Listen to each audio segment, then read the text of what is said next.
ಆಕಾಶವಾಣಿ ಇಂದಿನ ವನಿತಾ ವಿಹಾರದಲ್ಲಿ ಜ್ಯೋತಿ ಆರ್ ಪಾಟೀಲ್ ಅವರಿಂದ ಸಣ್ಣ ಕಥೆ ಮತ್ತು ಸ್ವರಚಿತ ಕವನ ವಾಚನ. ಮೊದಲಿಗೆ ಕೇಳಿ ಸಣ್ಣ ಕಥೆ ಲಕ್ಕಿ. ಲಕ್ಕಿಯ ಕಥೆ ವ್ಯಥೆ. ನಿಸರ್ಗ ಮುನಿಸಿಕೊಂಡಾಗ ಮನುಷ್ಯನೆಷ್ಟು ಕುಬ್ಜನೆಂಬುದು ಅರಿವಾಗುತ್ತದೆ. ಪ್ರಕೃತಿಯ ವಿಕೋಪಗಳನ್ನು ತಡೆಯುವುದು ಅಸಾಧ್ಯ. ಎಷ್ಟೋ ಸಲ ನಾವು ಅವುಗಳಿಗೆ ಪ್ರತ್ಯಕ್ಷವಾಗಿ ಹಾಗೂ ಪರೋಕ್ಷವಾಗಿ ಕಾರಣರಾಗಿದ್ದೇವೆ. ಇದುವರೆಗೂ ನಮ್ಮ ಸ್ವಾರ್ಥಕ್ಕಾಗಿ ಮಾಡಿದ ತಪ್ಪನ್ನು ಹಿಂದೆ ಪಡೆಯಲು ಸಾಧ್ಯವಿಲ್ಲ. ಆದರೆ ಮುಂದಿನ ದಿನಗಳಲ್ಲಿ ಈ ತಪ್ಪುಗಳು ಪುನರಾವರ್ತನೆಯಾಗದಿದ್ದರೆ ಅದು ದೊಡ್ಡ ಸಾಧನೆಯೇ ಸರಿ.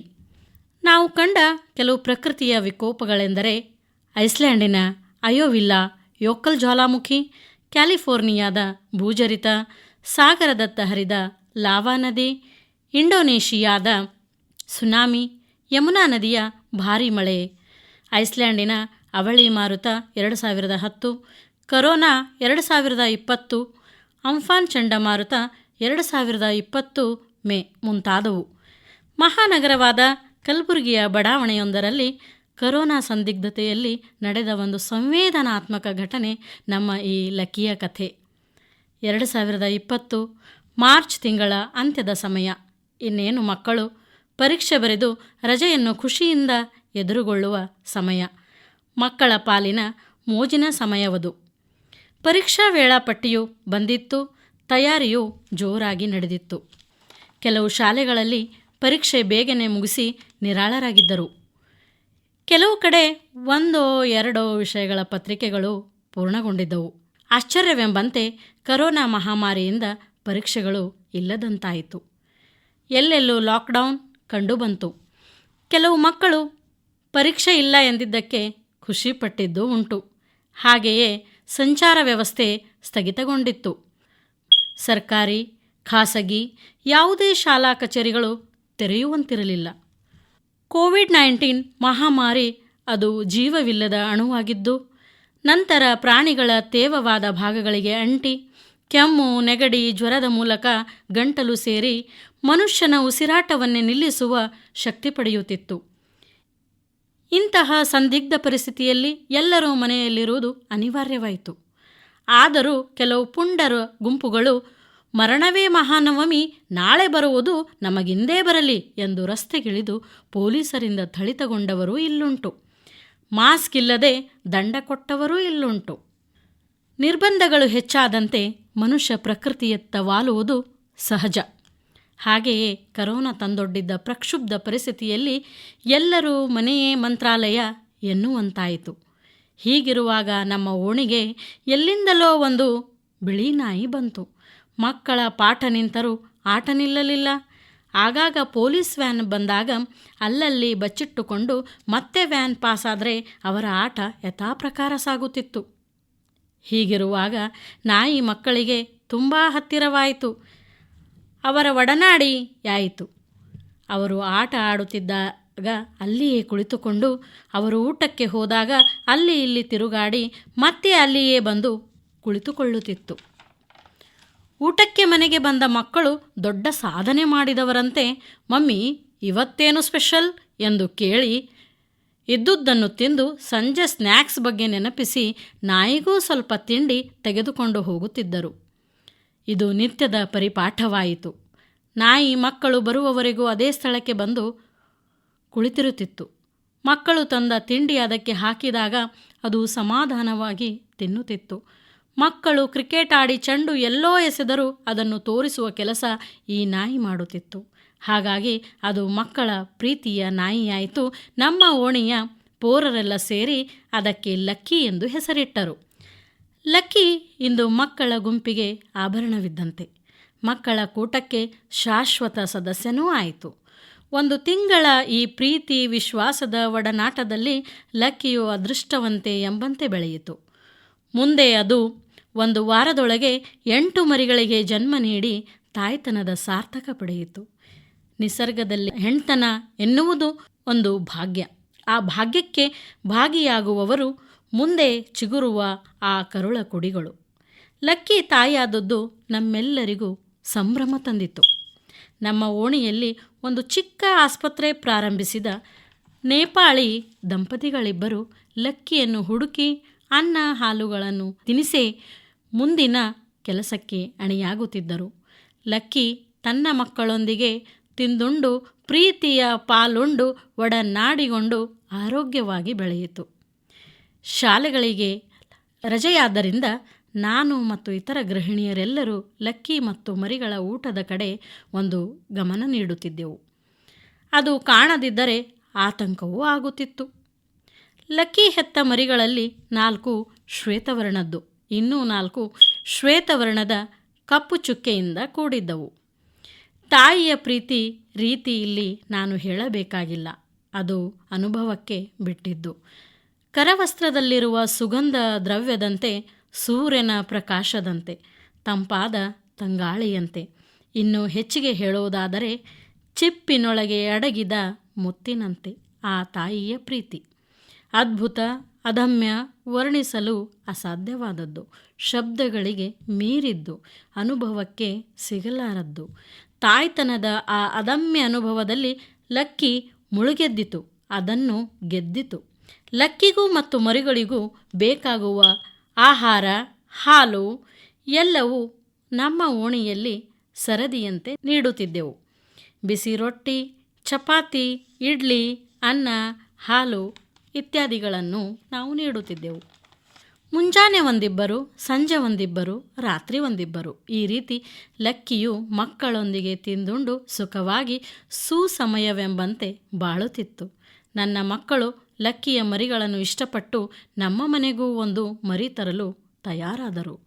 ಎಲ್ಲವೂ ಸಹಜವಾಗಿ ನಡೆಯುತ್ತಿದ್ದಾಗ ವಿಧಿಯು ಸುಮ್ಮನಿರುವುದಿಲ್ಲ ಎನ್ನುವುದಕ್ಕೆ ಸಾಕ್ಷಿ ಎನ್ನುವಂತೆ ಒಮ್ಮಿಂದೊಮ್ಮೆಲೆ ಲಕ್ಕಿಯ 4 ಶ್ವೇತವರ್ಣದ ಮರಿಗಳು ಸಾವನ್ನಪ್ಪಿದ್ದವು.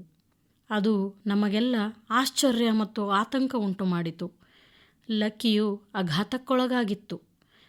ಅತಿ ಮುದ್ದಿನಿಂದ ಮುದ್ದಾಡಿದ ಕರುಳ ಕುಡಿ ಕಣ್ಣ ಮುಂದಿಲ್ಲವೆಂದರೆ ಅದು ವಿಪ್ಲವವೇ ಸರಿ. ಅದು ನನ್ನನ್ನು ನೋಡಿ ನನ್ನ ಮಕ್ಕಳೆಲ್ಲಿ ಎಂದು ಕೇಳುವಂತಿತ್ತು. ಮತ್ತೆರಡು ದಿನಗಳಲ್ಲಿ ಆ ಶ್ವೇತವರ್ಣದ ಕಪ್ಪು ಚುಕ್ಕೆಯ 4 ಮರಿಗಳು ಸಾವನ್ನಪ್ಪಿದ್ದವು. ಲಕ್ಕಿ ಮತ್ತೆ ಆಘಾತಕ್ಕೀಡಾಯಿತು. ಗಾಯದ ಮೇಲೆ ಬರೆ ಎಳೆದಂತಾಯಿತು. ನನಗೂ ನಂಬಲು ಸಾಧ್ಯವಾಗಲಿಲ್ಲ. ಭಾರತದಾದ್ಯಂತ ಲಾಕ್ಡೌನ್ ಮಧ್ಯದಲ್ಲಿ, ಕರ್ಫ್ಯೂ ಮಧ್ಯದಲ್ಲಿ ರಜೆಯಿಂದ ಮಜವಾಗಿದ್ದ ನಮ್ಮ ಬಾಳಲ್ಲಿ ಲಕ್ಕಿಯು ಅನ್ಲಕ್ಕಿಯಾದದ್ದು ನಮ್ಮನ್ನು ತುಂಬ ಕಳವಳಕ್ಕೀಡು ಮಾಡಿತು. ಕೋವಿಡ್ ಮಹಾಮಾರಿಯ ವೈಪರೀತ್ಯ ದಿನದಿಂದ ದಿನಕ್ಕೆ, ಸ್ಥಳದಿಂದ ಸ್ಥಳಕ್ಕೆ ಭಿನ್ನವಾಗುತ್ತಿತ್ತು, ಹೆಚ್ಚಾಗುತ್ತಿತ್ತು. ಆದರೂ ಲಕ್ಕಿಯ ಒಡನಾಟ, ಅದು ಕುಟುಂಬ ಸದಸ್ಯನಂತಾಗಿ ನಮಗೆ ಅದಾವುದರ ಪರಿವೇ ಇರಲಿಲ್ಲ. ಆದರೆ ಅದು ಕಟ್ಟಿಕೊಂಡ ಆ ಬದುಕು, ಜೀವನ ಛಿದ್ರಗೊಂಡಾಗಲೇ ನನಗೆ ಮತ್ತೆ ಕರೋನಾದಿಂದ ಏನಾದರೂ ಆಗಿರಬಹುದೇ ಎಂಬ ಆತಂಕ ಮನೆ ಮಾಡಿತ್ತು. ಬಸವಣ್ಣನವರ ಕಾಣದ ಅಣುವೊಂದು ಭುವಿಯಲ್ಲಿ ನರನನ್ನು ಕಾಡುವುದು ಎಂಬ ಮಾತು ಮತ್ತೆ ನೆನಪಿಗೆ ಬಂತು. ಈ ಮಧ್ಯದಲ್ಲಿ ಸರ್ಕಾರ ಮತ್ತೆ ಶಾಲಾ ಕಚೇರಿಗಳ ಸಿಬ್ಬಂದಿ ಕೆಲಸಕ್ಕೆ ಹಾಜರಾಗಬೇಕು ಎಂದು ಘೋಷಿಸಿತು. ಹಾಗಾಗಿ ನಾನು ಯಥಾಪ್ರಕಾರ ಶಾಲೆಗೆ ಹೋಗಿ ಬರುವಾಗ ಲಕ್ಕಿಯನ್ನು ನೋಡುತ್ತಿದ್ದೆ. ಅದು ನನ್ನನ್ನು ದಿಟ್ಟಿಸಿ ನನ್ನ ಮಕ್ಕಳೆಲ್ಲಿ ಎಂದು ಕೇಳುವಂತೆ ನನಗೆ ಭಾಸವಾಗುತ್ತಿತ್ತು. ನಾನು ನೀಡುವ ಹಾಲು ಆಹಾರಗಳನ್ನು ತಿನ್ನುತ್ತಾ ಮತ್ತೆ ಅದೇ ಪ್ರಶ್ನೆ ಮಾಡುತ್ತೆ, ನನ್ನ ಮಕ್ಕಳೆಲ್ಲ ಎಲ್ಲಿ, ತೋರಿಸು ಎಂದು ನನ್ನನ್ನು ದಿಟ್ಟಿಸುತ್ತದೆ. ದುರಾದೃಷ್ಟಕ್ಕೊಳಗಾದ ಲಕ್ಕಿಗೆ ನಾನೇನು ಉತ್ತರ ಹೇಳಬಲ್ಲೆ? ಮೂಕ ಪ್ರಾಣಿಯಾದರೂ ಅದರ ಭಾವನೆಗಳು ನಮ್ಮೊಂದಿಗೆ ಬೆರೆತು ಹೋಗಿದ್ದವು. ಲಕ್ಕಿ, ನೀನು ಅನ್ಲಕ್ಕಿಯಾದೆ ಎಂದು ಯೋಚಿಸಲು ಕೂಡ ನನ್ನ ಮನ ಮಿಡಿಯುತ್ತಿದೆ. ಕಾರಂತರ ಹುಚ್ಚು ಮನಸ್ಸಿನ 10 ಮುಖಗಳು ನನ್ನೆದುರಿಗೆ ಬಂದು ನಿಲ್ಲುತ್ತದೆ. ಅವರ ಚೋಮನ ದುಡಿಯಲ್ಲಿ ಎತ್ತು ತೀರಿ ಹೋದಾಗಲೂ ಚೋಮ ದುಃಖದಲ್ಲಿ ದುಡಿ ಬಡಿದ ರೀತಿ ನೆನಪಾಗುತ್ತದೆ. ಆಯಾ ಸಂದರ್ಭಕ್ಕೆ ವ್ಯಕ್ತಿಯ ಸಮೀಪ ಬರುವ ಯಾವುದೋ ಅನುಭವ ಅವನ ಇಡೀ ಜೀವನದ ಮೇಲೆ ಅಚ್ಚಳಿಯದೆ ಛಾಪು ಮೂಡಿಸುತ್ತದೆ. ಅದೇ ರೀತಿ ಇಂದು ನನ್ನ ಮನಸ್ಸಿನಲ್ಲಿ ಆ ಮೂಕ ಪ್ರಾಣಿಯ ಸಂವೇದನಾತ್ಮಕ ವೇದನೆ ನಾನೇ ಅನುಭವಿಸಿದಷ್ಟು ಹತ್ತಿರವಾಗಿದೆ. ಸಮಯ ಕಳೆದಂತೆ ಲಕ್ಕಿಯ ಈ ದುಃಖ ಮಾಯವಾಗುತ್ತೆ. ಸಮಯ ಎಲ್ಲದಕ್ಕೂ ಉತ್ತರ ಕೊಡುತ್ತೆ ಎನ್ನುವುದು ನಮ್ಮ ಹಿರಿಯರು ಹೇಳಿಕೊಟ್ಟ ಮುತ್ತಿನಂತಹ ಮಾತು. ಅದು ದೇಹದ ಅಂಗಗಳಿಗಿರಲಿ, ಮನಸ್ಸಿನ ವೇದನೆಗಳಿಗಿರಲಿ. ಲಕ್ಕಿ ಇಂದು ಅಘಾತಕ್ಕೀಡಾಗಿ ಮೂಕವೇದನೆ ಅನುಭವಿಸುತ್ತಿದ್ದಾಳೆ. ಆದರೆ ಮುಂದೊಂದು ದಿನ ಆ ನೆನಪೇ ಅವಳ ಮುಂದಿನ ಬಾಳಬುತ್ತಿಗೆ ಆಹಾರವಾಗುತ್ತೆ ಎನ್ನುವುದರಲ್ಲಿ ಎರಡು ಮಾತಿಲ್ಲ. ತನಗೆ ಮತ್ತು ಮರಿಗಳಿಗೆ ಆಹಾರ ಒಡನಾಟ ನೀಡಿದ ಓಣಿಯ ಮಕ್ಕಳೆಲ್ಲರ ಆಟಪಾಠಗಳಲ್ಲಿ ತನ್ನ ಬದುಕಿನ ಸಾರ್ಥಕತೆ ಮೆರೆಯುತ್ತಿದೆ ಲಕ್ಕಿ. ಕಣ್ಣಂಚಿನ ಹನಿ ಬರುವ ಮೊದಲು ಮಕ್ಕಳೆಡೆಗೆ ಸಾಗಲು ಅಣಿಯಾಗುತ್ತದೆ. ಮೂಕ ಪ್ರಾಣಿಗಳ ಸಂವೇದನೆ ಮನುಷ್ಯನ ಬುದ್ಧಿಗೆ ಮೀರಿದ್ದು ಎನ್ನುವುದಕ್ಕೆ ಲಕ್ಕಿ ಒಂದು ಒಳ್ಳೆಯ ನಿದರ್ಶನ. ಕಣ್ಣ ಹನಿ ಮೂಡಿ ನೆವೆ ತೆವವಾಗುವ ಕ್ಷಣದಲ್ಲಿ ಲಕ್ಕಿ ಮತ್ತೆ ತನ್ನ ಮೊದಲಿನ ದಿನಗಳಲ್ಲಿ ಲೀನವಾಗುತ್ತಾಳೆ. ಅದಕ್ಕೆ ಹೇಳುವುದು ಕಾಲೈ ತಸ್ಮೈ ನಮಃ. ಕಾಲವು ಎಲ್ಲದಕ್ಕೂ ಪರಿಹಾರ ಹೇಳುತ್ತದೆ.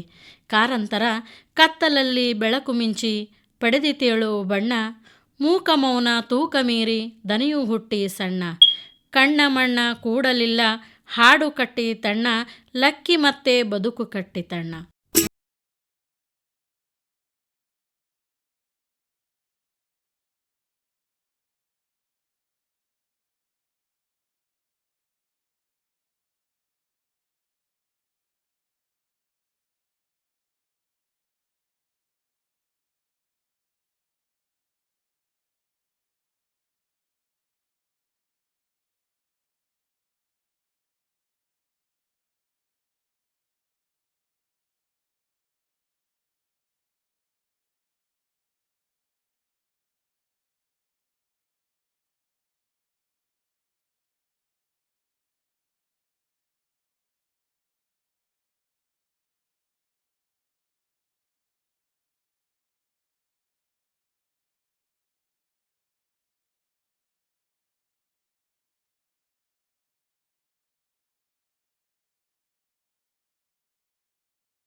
ಈಗ ಸ್ವರಚಿತ ಕವನ ವಾಚನ.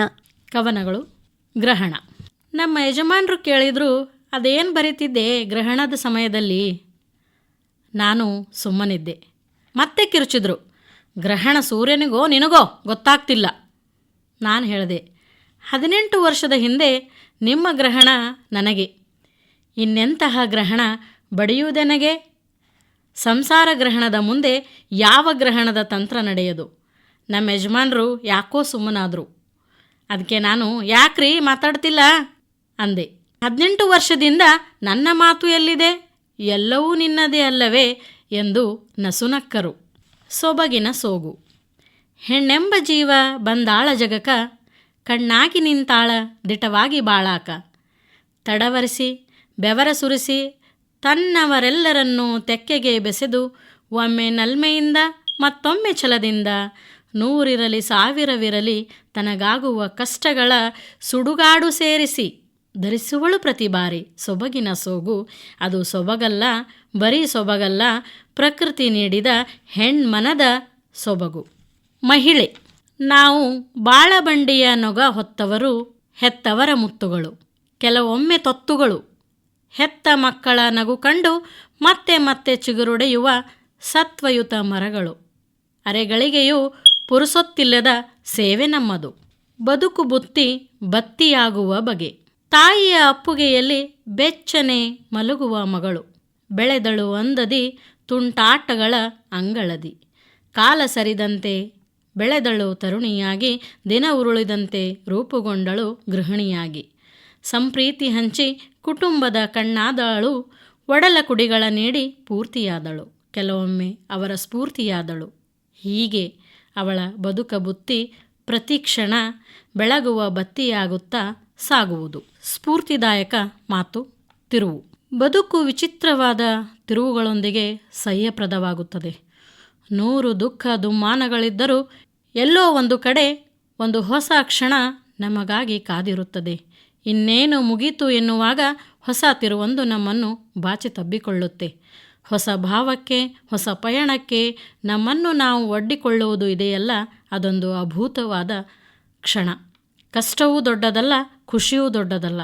ಅದನ್ನು ನಿಭಾಯಿಸುವ ಆ ಪಕ್ವ ಮನಸ್ಸು ಎಲ್ಲಕ್ಕಿಂತ ದೊಡ್ಡದು. ಅನ್ವೇಷಣೆ.